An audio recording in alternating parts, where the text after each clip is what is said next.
Apa? Ini udah tanya. Aku tanya aja. Ya, boleh silakan. Perasaan Bang Dharma waktu pertama kali lihat kesepakatan dagang RI dengan Amerika, kita harus impor beras dan lain sebagainya, gimana? Perasaan apa? Sedih? Ya apa yang Pak Dharma rasakan gitu? Kan banyak rakyat. Saya rasa perasaan kita sama. Sama, semua rakyat sama ya. Sama. Cuman nggak bisa berbuat apa-apa gitu. Sebenarnya bisa. Kita bisa. Cuman karena dia yang kepala negara, ya hanya dia yang bisa lakukan. Kita ini kan rakyat yang menyerahkan mandat. Tetapi mandat yang kita berikan tidak dilaksanakan sebagaimana amanat penderitaan rakyat. Coba kita bongkar. Tarik ke titik nol. Titik nol bangsa ini ada di mana?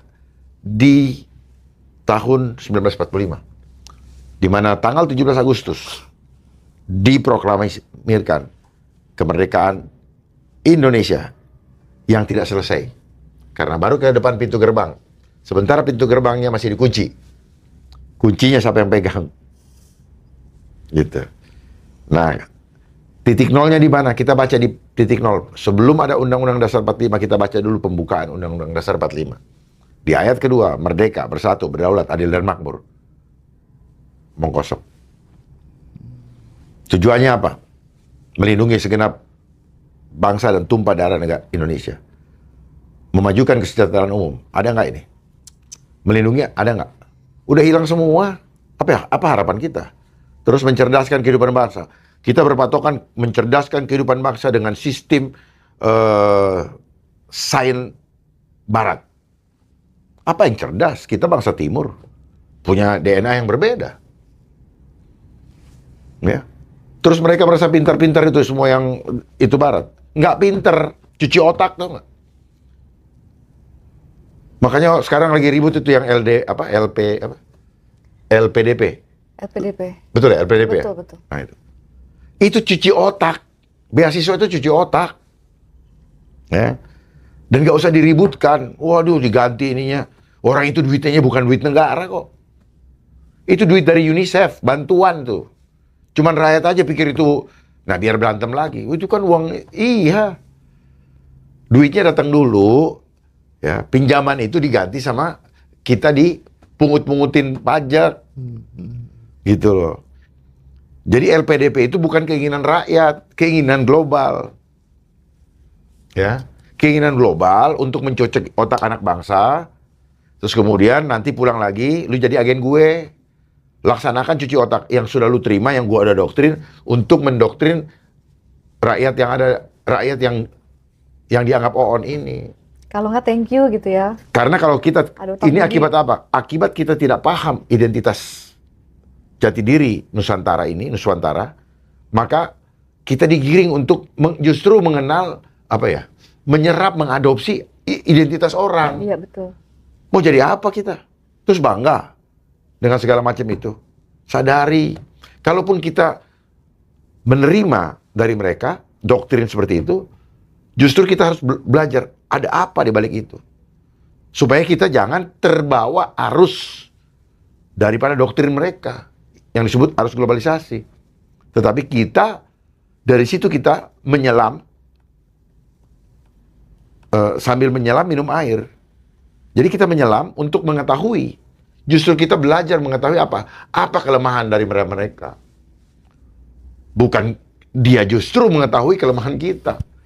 Bagaimana mereka bisa mengetahui kelemahan bangsa ini? Dia kirim intelijen ke sini. Dalam segala aspek kehidupan, itu adalah permainan intelijen. Bukan saja dia bermain di lembaga yang kita kenal sebagai lembaga intelijen, tidak. Dia bermain baik, dia bisa jadi pedagang. Bahkan dia bisa jadi pemuka, seolah-olah pemuka agama, seolah-olah dia juga pebisnis, seolah-olah dia juga seorang bankers, ya, yang sudah direkrut.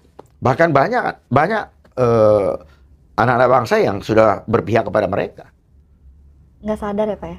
Sadar akhirnya. Sadar. Mereka sadar, tapi yang mereka lihat bukan materi. Itu. Ya dia begitu direkrut jadi ketua internasional, ya itu, ya. Terus kemudian dia dijadikan agen. Orang Indonesia, wah gua mewakili bangsa ini bangga. Ternyata enggak begitu. Ya, setelah paham, oh ternyata kita Ada dimanfaatkan. pesan-pesan sponsor. Ya ada. Ada Oh saya ketua kartu kredit ya internasional. sponsornya siapa? Ya itu gitu. kan. Ada itu. Tahu nggak itu? Siapa ketua kartu kredit? Pernah ketua kartu kredit. Ya, sekarang dia jadi co-chairnya Gavi. Ya. Kenapa dipilih orang seperti itu? Ya karena dia nggak punya perasaan. Buka keterangannya. Yang dipilih jadi Menteri Kesehatan harus ada orang yang tidak punya perasaan. Ada. Betul kan? Syaratnya. Ada beritanya. Betul. Ada beritanya kan? Karena dia tidak punya hati. Dia hitung nyawa manusia dengan seperti barang. Angka. Itu. Makanya ketika ada yang mati keracunan, wah cuman angka. Nggak bisa nyawa manusia dihitung kayak data seperti itu. Yang kritik nyawanya terancam, Pak. Yang kritik nyawanya terancam. Tio, Presiden BEM UGM. Iya, nyawanya terancam. Kalian juga terancam kalau diam. Iya. Jadi, ayo, ya jangan berpikir dia terancam terus kita tidak terancam. Kita juga terancam. Iya. Either way kita juga terancam. Kita juga terancam. Nah, makanya pahami itu. Jangan kita bilang nyawanya terancam, gue takut. Enggak usah. Hidup mati di tangan Tuhan itu iman. Itu ketetapan. Ya. Ini yang saya ingin bangkitkan. Saya mau ngajak Mas Hendra untuk berani mati. Berani mati itu bukan apa? Bukan nantang, matiin gua enggak. Tetapi hidup mati saya di tangan Tuhan. Kenali jati diri. Ya, bukan mereka yang nakut-nakutin kita yang bisa buat kita mati. Kalaupun tubuh kita mereka lukain, jiwa kita abadi. Itu yang terpenting. Tapi rame loh, Chef. Sampai PNS tuh dijadikan buzzer loh. Iya, rame. Ya, dijadikan buzzer. Karena memang ini adalah era perang asimetris yang disebut begini oleh Bung Karno kan. Musuh kalian adalah bangsa sendiri. Betul. Nah, bangsa sendiri entah itu di bidang di politik, pejabat, eksekutif, bahkan di legislatif misalnya. Mereka yang mengejar menjadi pengkhianat bangsa. Ya, pengkhianat bangsa. Makanya ada istilah setelah saya pelajari, dari mana istilah bangsat itu kan? Ternyata apa? Bangsa pengkhianat. Oh, bangsa itu bangsa. Ya, saya bukan cocokologi. Saya coba cek ini kenapa bisa ada. Oh, ternyata bangsa pengkhianat. Makanya disebut bangsat. Jadi wajarlah kalau orang selalu maki-maki. Jadi mereka kenapa jadi bangsat atau bangsa pengkhianat? Karena mereka kejar materi. Kalau bukan materi nggak bakal. Ya. Mereka senang-senang rumah bagus segala macem. Padahal suatu saat rumahnya akan dijarah oleh rakyat yang mereka miskinkan dan tidak bisa kasih makan. Oh iya, masuk. Akan kejadian nggak? Iya. Akan kejadian kalau ini karena apa? Karena kita nggak kompak. Nggak kompak ketika kita hanya memikirkan kepentingan kita pribadi. Sebenarnya di situ kita sudah membuka celah kehancuran bangsa ini. Bang Dharma, dulu kan hanya siswa yang dikasih MBG. Sekarang di daerah-daerah itu semua guru itu dikasih MBG. Memang itu tujuannya biar semua mati. Apakah kemudian nanti semua orang miskin akan MBG pada waktunya gitu, Bang? Semuanya?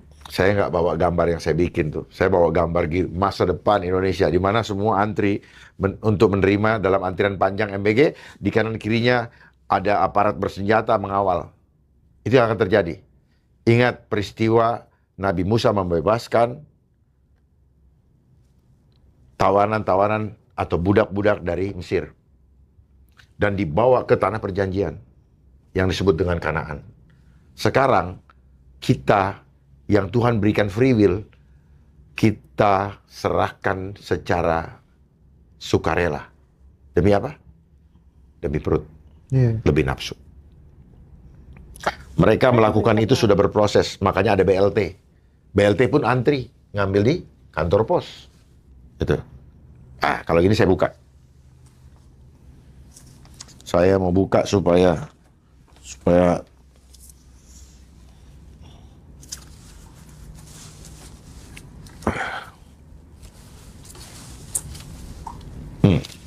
inilah yang disebut dengan bagian daripada Great Reset. Apa yang mereka mainkan adalah program kedua, ketiga, Ke-8, makanya kedua itu zero hunger, ketiga itu adalah well-being and well-being, healthy life and well-being. Nah, ujungnya apa? Vaksin. Makanya kan bekerja sama WHO juga dengan UNICEF. Makanya anak-anak sekolah juga, ini UNICEF ini agendanya. Jadi semua itu agenda dari UN. Makanya ada seorang menteri yang berkata bahwa siapa yang menolak program MBG dan Koperasi Merah Putih melanggar HAM. Ya, itu dari definisi PBB mungkin. Tapi dari definisi orang yang punya kesadaran murni dan kenal fitrahnya, kita punya free will. Maka orang yang mau merampok ya, free will kita, sebenarnya dia sendiri yang melanggar HAM. Ya. Karena free will adalah hak yang diberikan, hak dasar yang diberikan Tuhan kepada kita untuk bisa memilih. Sehingga penolakan adalah bentuk daripada hak asasi. Ya, saya siap berdiskusi, bukan dengan teori yang dia punya. Karena teori yang dia punya adalah teori yang dibawa dari United Nations. Bukan saya tidak tahu. Ya, kita lahir ke dunia, Tuhan sudah berikan hak asasi. Bukan diatur-atur, yang justru mematikan hak asasi. Mandatory itu melanggar hak asasi. Dia tidak setuju, nggak ada masalah, itu urusan dia. Tapi kita juga punya standing position untuk menentukan sikap hidup kita.